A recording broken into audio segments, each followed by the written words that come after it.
Okay, let's take an example. For instance, in Kisumu town, you can see some guys doing funny stuff.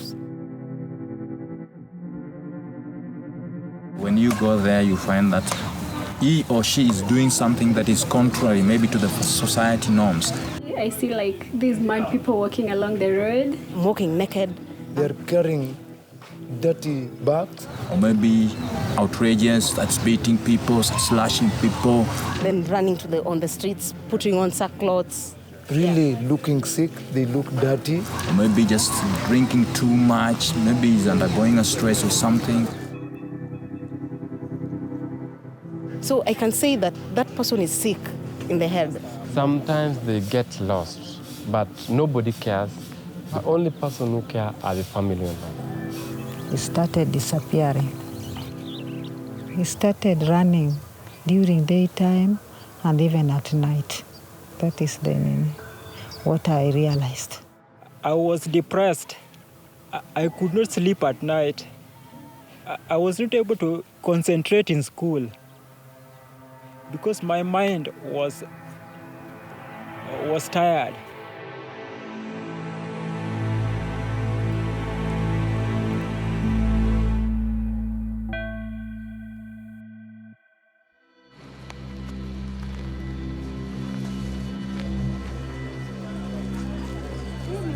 For this region, we have Kisumu District Hospital.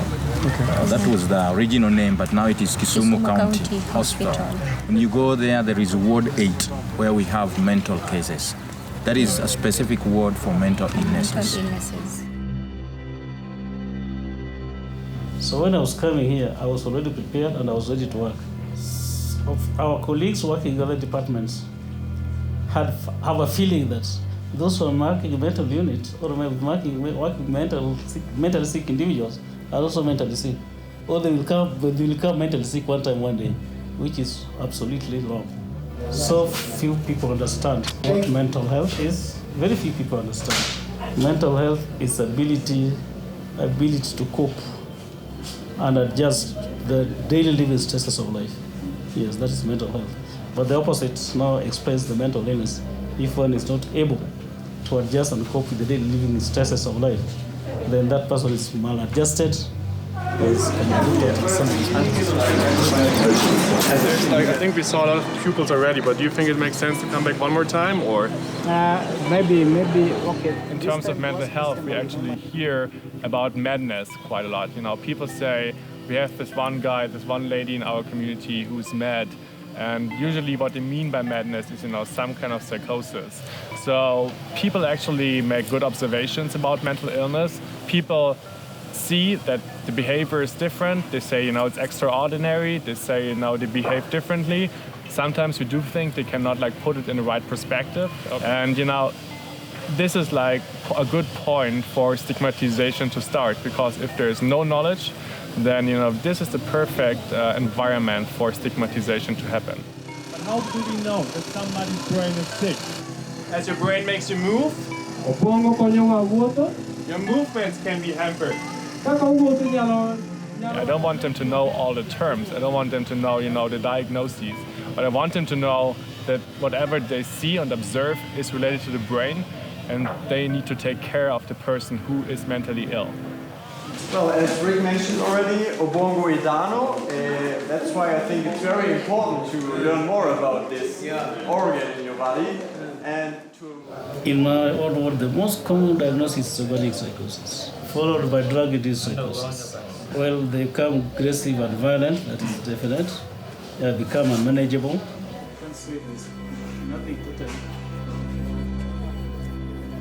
When the number is increasing day by day, ideally we should have only 20 patients inside here for the sake of managing them adequately and resourcefully. But you see, the unit is so small so that it forces us to accommodate even 3 times the number that is supposed to be in here.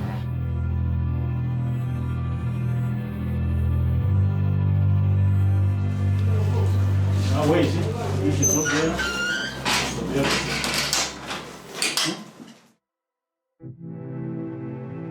You find out when a person is mentally distracted, that person is kind of taken like this person is not wanted in the community.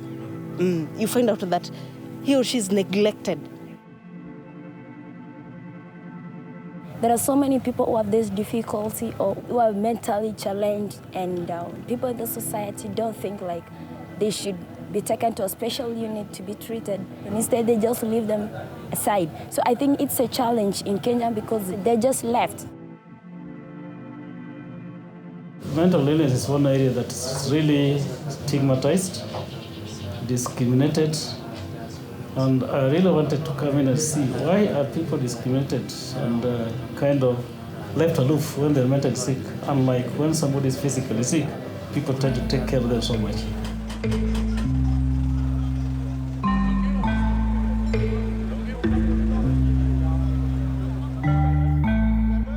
I think it's just a matter of misunderstanding. The majority of the population, they connected with so many things, especially by community, think that when you're mentally sick, that you're somebody who's been cast.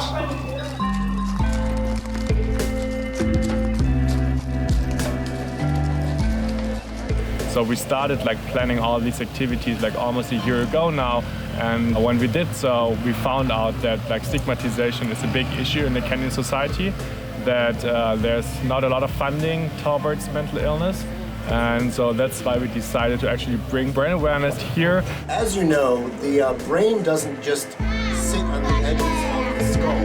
It's not pressed against the skull so that it's There are so many patients who have been discharged to go home, and their relatives are not willing to come and take them home, because who would like to have a mentally sick individual at home? So you find the biggest challenge you're having is patients are being abandoned by their relatives.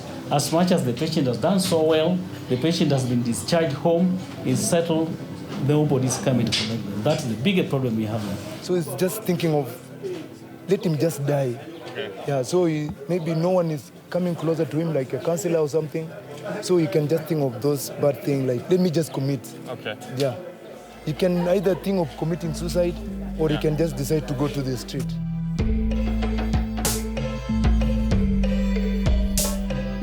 Hapa ni Kisumu, maisha ni magumu, sisi kunywa sumu na zidi komba Mungu.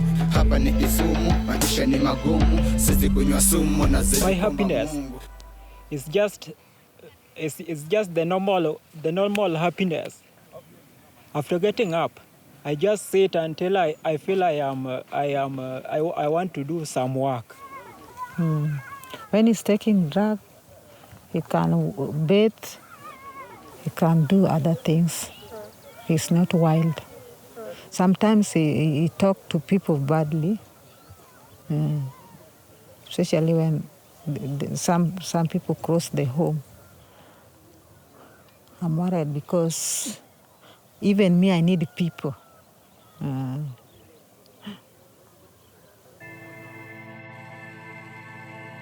If I can be transparent, I can say that I don't have any friend, only God is my friend. People don't even take you seriously. And I used to go to church even from 1990.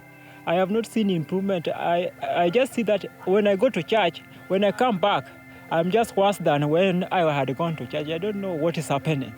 They wasted their effort to build me a house like that because they are talking that I cannot clean that house, I cannot arrange it well.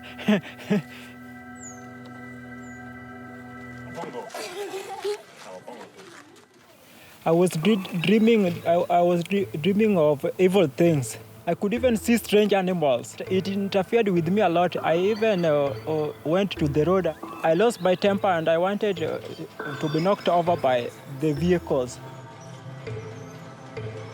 I don't feel good because even I want his future life to be better. Maisha ni magumu, sisi kunywa sumu na zidi komba Mungu. Hapa ni Kisumu, maisha ni magumu, sisi kunywa sumu na zidi komba Mungu. Every week, in every community, you hear of, in a family, a father has taken a sharp object or an object and starts to slash everybody in the family. You find a mother taking a sharp object and cutting even the children.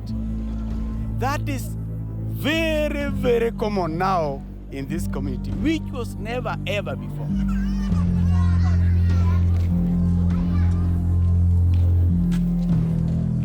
So people are just on their own. They have their problems here. Nobody is concerned. The only reaction is to see how we can punish that person. Is to curse the person and blame the person. In fact, just more blame than thinking to sit and think, why this? Why was it not there before? Why is it increasing so much now? Why? We need to find out the root cause.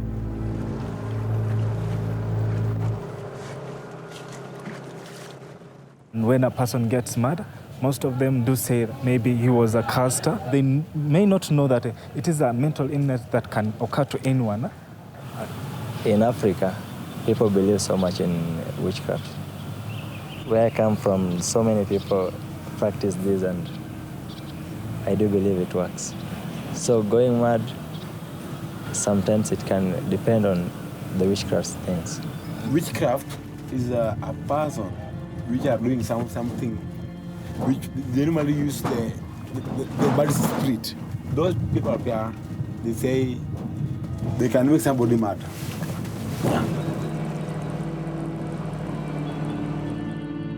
Actually, I've experienced one in my family. Through witchcraft, they transferred the disease to one of my brothers that actually is my follower. Can't tell how it works. I have no idea how it works. But through prayers, there are some people that have been prayed for, and actually the witchcraft gets away.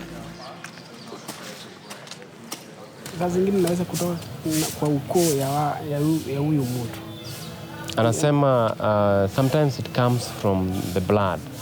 It seems that the badness is in the blood system. So that blood continues in the system, offspring. Perhaps when I'm named after someone, perhaps a grandmother or an aunt before, and perhaps this aunt was mentally challenged, so you find that naming has an impact. So they'll believe that since the grandmother was mentally ill, now I've inherited it, let me say so. Yeah.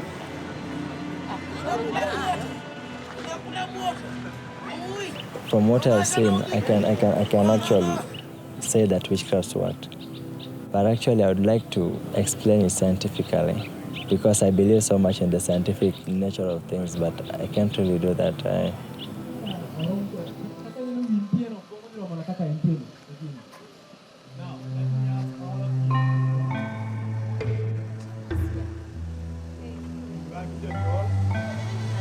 fellow teachers and the pupils, good evening.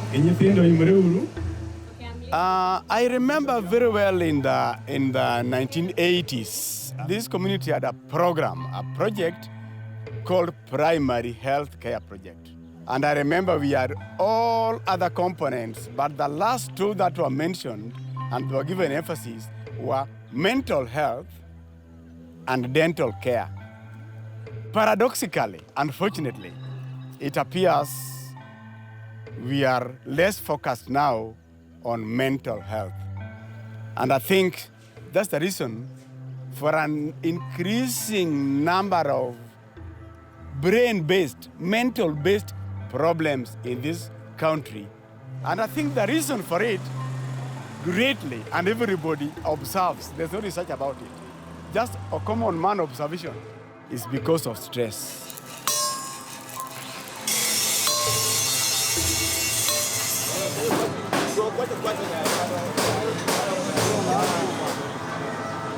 What stresses people the most is the life, the cost of living. That is number one. Cost of living. Parents are not able to deliver, to take care of their family members. Once a father realizes that they cannot be responsible, they become addicts to drugs. And then the wife realizes that this man is not helping this family and is a nuisance. So the best I can do is to kill him. Or the father decides, say that because I'm useless, and they no longer respect me, and I can't just cope with life. I cut everybody.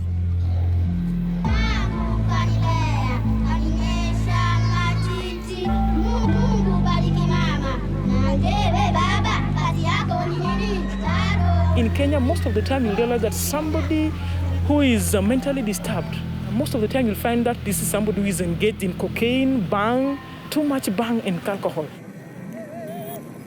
In our environment here in Kisumu, number one, we have issues of drugs. 3/4 of the young people who are suffering from mental illness, majority of them are suffering from mental illness because of abusing drugs and substances. So basically, what brings this all about at our community level is idleness. The youths are very idle. They don't have something substantial to do. Once you walk in the streets here, you see this like the street boys. They use these funny things like gum, they use the kuber, and many other substances. Sometimes you find even a child that belongs to a very wealthy family runs away from home, just this kind of groups. When I've lost confidence in myself, then the best I can do is say I'm useless. And I get stressed, more stress and stress.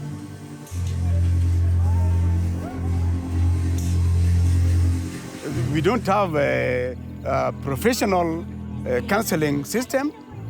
And if I go for it, it's very expensive. We have community health workers in the village, yes, but they are also overwhelmed.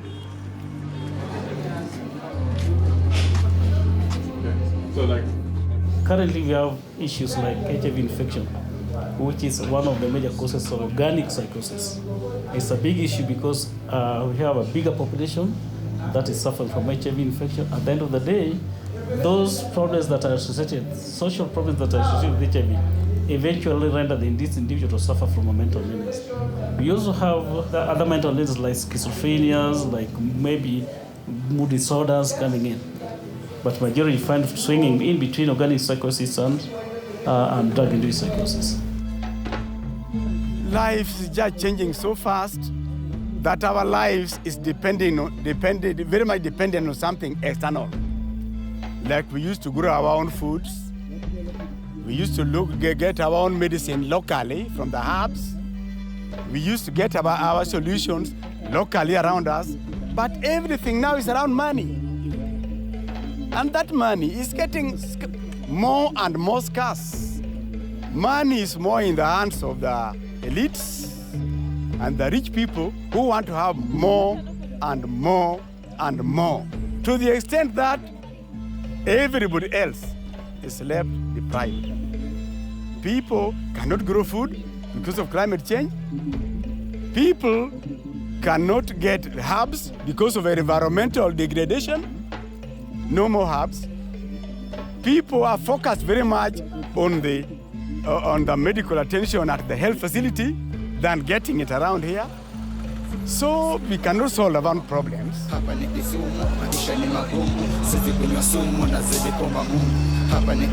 The neighbors, I think this is where we have a problem again. Because in the past, in African society, a problem of any one family was a problem to everybody. Right now it is different. That fabric of the society is getting more and more reduced.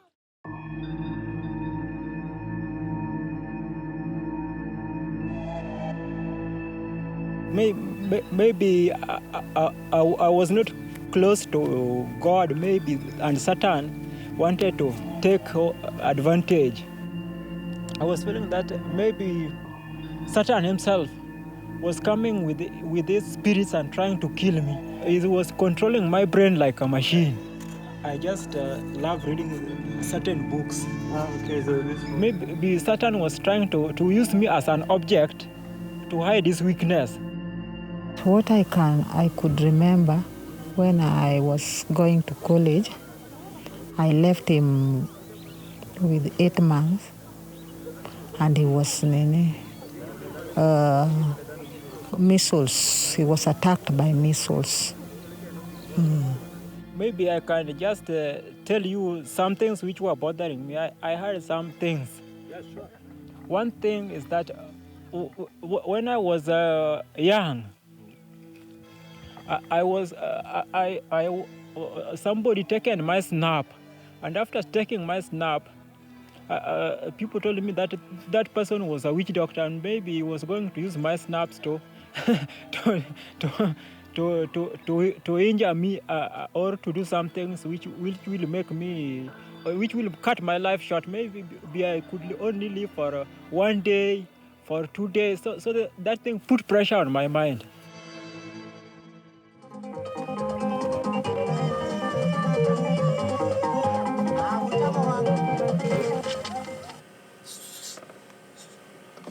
Mana kamano jawinjo romo kaendi sa 1:40 kaka wasebedo kwanyisi juma mokalo eni wasebedo kwa twak maber ahinya kuma kaka wachne do mar obuongo. Obuongo en gima very important ahinya en gima mar dhano. Okay, to deal with the mental illness, what I can say is that let us all come out to talk about these issues. Stop hiding someone with a mental challenge. Come out clearly. It's a situation, it's a condition. We have to deal with it, whether you like or not. Most fundamentally, we need to deal with it at an early stage so as not to let it go overboard. I think by that, we will help our society. You get a person seated somewhere alone. When you find that person is sick, you at least try to talk to that person so that he or she should not pass from, let's say, acute stage to chronic stage. Encourage them. Make them feel they're loved.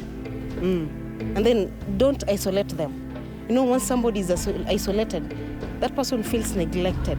All of us are beings, all of us are the same, and this can happen to anyone else.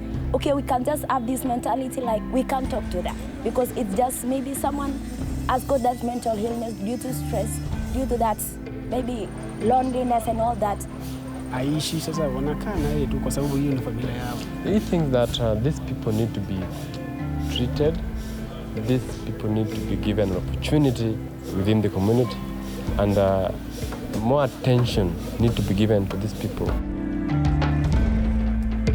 My really dream as a public health officer who believes in prevention rather than cure, I really wish to protect our people from falling mentally ill.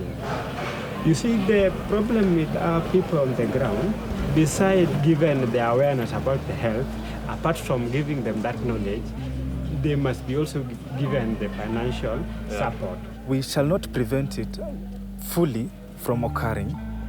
It will still come out afterwards. So the other part that we should take care of is the facilities. We need facilities to take care of the mental ill people. For those who don't understand what mental health is, they take it negative. They need to be empowered to know that mental illness is just like any other illness that anybody can suffer, regardless of who you are in the society.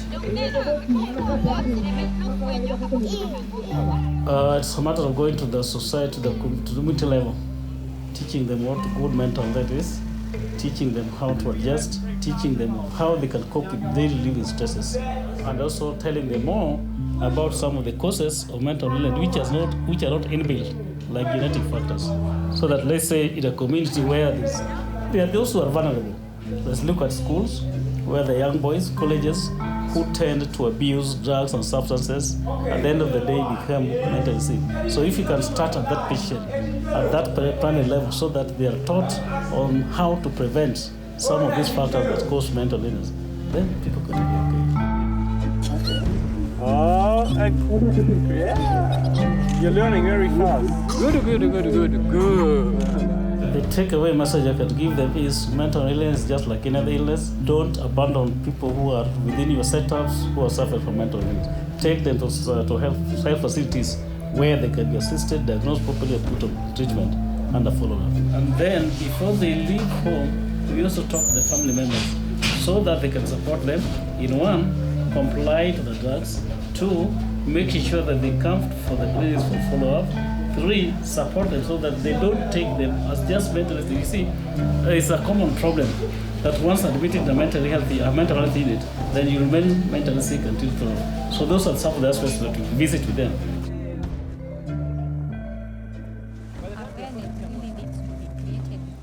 so many people that are being hidden back in the households.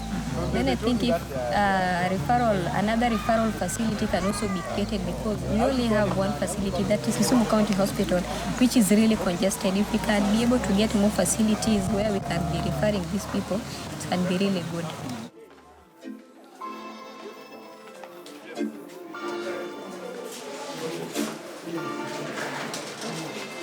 And for the whole location.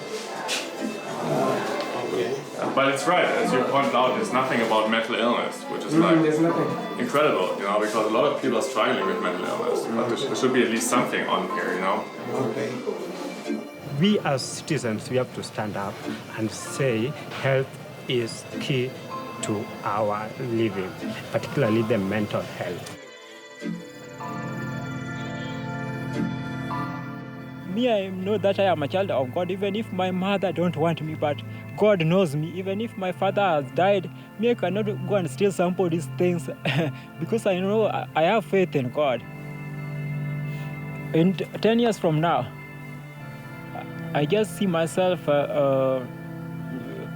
being better every day, improving. Me, my hope, I need him to be like other people.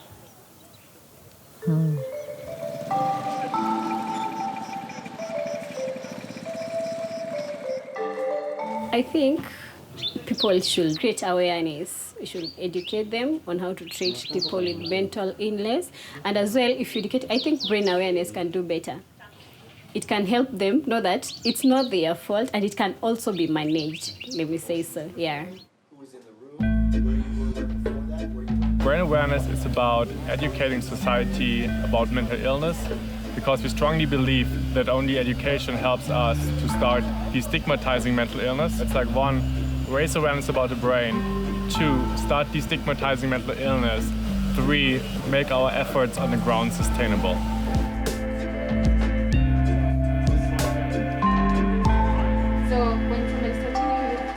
I think this is a noble project. Very good one. Wonderful. Because for one, we know the brain is there. But most of us, we don't know the parts of the brain and what they do and how they coordinate. And now as we go to the community, we know that when we see something that is going extraordinary or contrary to what we think is the normal thing, then we know a certain part of the brain is affected. So for me, I think we have gained a lot. We should take our time to train these community health workers. We should train them and they get to understand how the brain works. Now let's talk about the brain a little bit more. The brain is like this in your head, all right? And then as you can see, and now this is the time where you can take... Our concept is not only going into schools or communities, but at the same time, we also try to be sustainable as we educate community health workers, community health extension workers, and people on the ground. So I think with awareness, with trainings, with seminars that we can conduct at community level, because we are community health extension workers, and we will be involving with the community units where people are. We will go to barazas, we will go to churches, and then we can continue sensitizing people. We established the same initiative in Ghana last year, back in 2015. And looking back for a year now, we think we were able to at least make our initiative sustainable. To destigmatize mental illness is not something we can do within a year. It will take probably like 1 or 2 generations. But we think to get started is more important than to have like a direct outcome right away. By going into the communities, by talking to them, by engaging in open discussions in QA sessions, by discussing the state of art about neuroscience, like with hospital stuff, like health facilities, we do think that it's important to be on the ground and be in interaction with the people, so that people get a better understanding what brain awareness is all about. Why should we care about the brain? They should understand that the brain is just as any other organ in our body susceptible to disease, and they should also understand that we can take charge of our brain.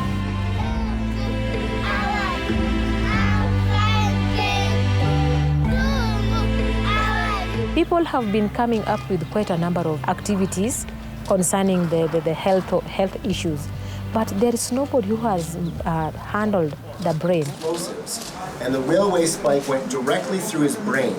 It actually entered kind of under his cheek. You can see a reconstruction of the injury, and it went straight, clean through his brain, all the way from the... Okay, for brains, this is the first time you're having people talk about the brain. The people from Germany and the Trinidad Youth Organization. This is the first time we've had people talk about the brain. And of course, we've learned a lot from the discussion, and most importantly, the components and how they function. Yeah, but now we've learned that brain can get old. Yeah, and again, there are a number of things you can do to make your brain functional and active most of the time. Yeah. So I think from the brief session that we've had about brain awareness, if we can engage their brain to make the brain become busy, then somebody will be thinking out of the box, out of the alcohol. We do believe adding hands-on experiences makes the whole experiment and activities more fun for the people. So usually we have 6 stations, one of them being anatomy, where we teach the pupils and people in general about the brain, the different brain parts, and what they do in particular. Because we do think once you know the anatomy of your brain and you know what your brain does, it is easy to deduce what your brain does when it gets sick. Or, maybe when it gets sick, you can also say what it does not. Then we have a station called the cerebellum. It's mostly concerned about the question, does your brain change during lifetime and how fast does your brain learn? We do have a sticker usually. People need to hit the sticker with their fingers and they go from their nose to the sticker. And then you cover their eyes, you put on a glass with prism glasses and foils. And out of the sudden, the vision shifts either to the left or to the right. And then, you tell people before you uncover their eyes, try to hit the same spot where you hit before as fast as possible, and then uncover the eyes, and people start actually trying to reach the point they were reaching before, but they're not able to do so because the vision is shifted. Over time, they come back to the spot because the brain and the cerebellum realizes that the movements you do are not accurate, and you need to adjust the movements. So at the end of our little learning experiment, people are good again in hitting the spot.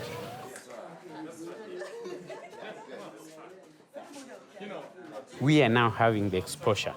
We can now reflect and see what is happening and know that maybe the way they are treated is not the right way. We don't want to talk about psychiatry per se, because when we say, hey, let's talk about psychiatry, people ultimately will say, no, I don't want to talk about it. They don't receive it in a neutral manner.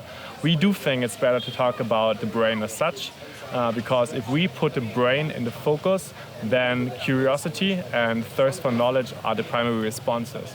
And at the same time, we do think that talking about the brain before the disease of the brain, or if you want to put it more general, the function of the brain before the malfunction, or the physiology before pathophysiology, makes much sense. Because the same concept is applicable to many more sciences, including the humanities, including engineering, and whatever you want to name it. Put their hand out like this. I'm glad I can do this. It shows I'm not drunk. I was worried that I'd fall. It's actually testing the function of the cerebellum. The most thing that amused me today is that everything that we take in our body affects the brain. If we decide to take drugs, it will go and affect the brain, which will bring some problems later on.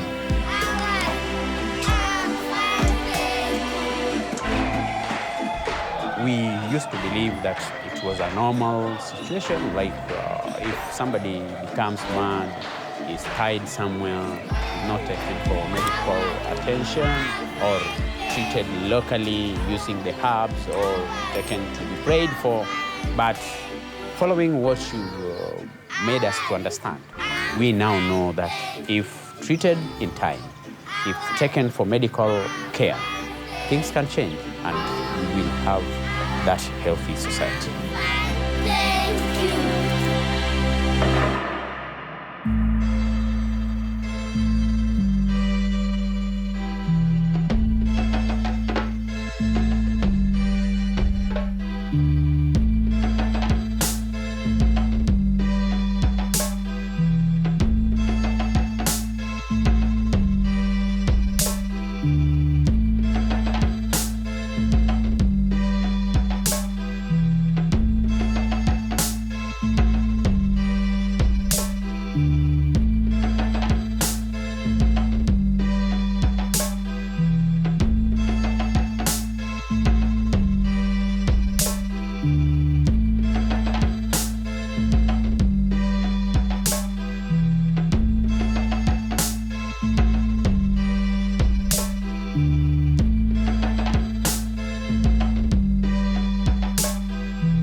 akanijali, kanitoa kwenye ajali. Nilikuwa kwa ajali, mzangu akanijali, ndiyo maana na wajali.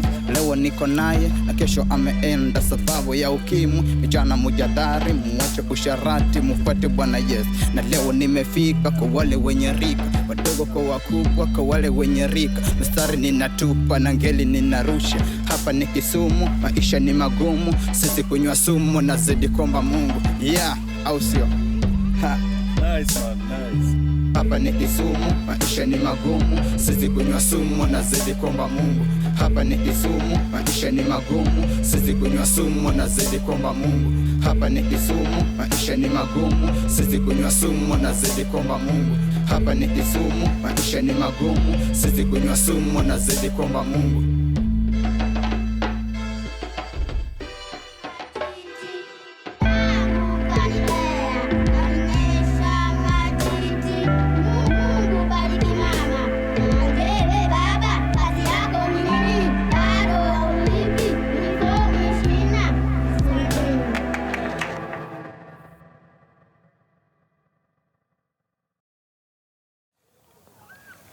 I'm only grateful.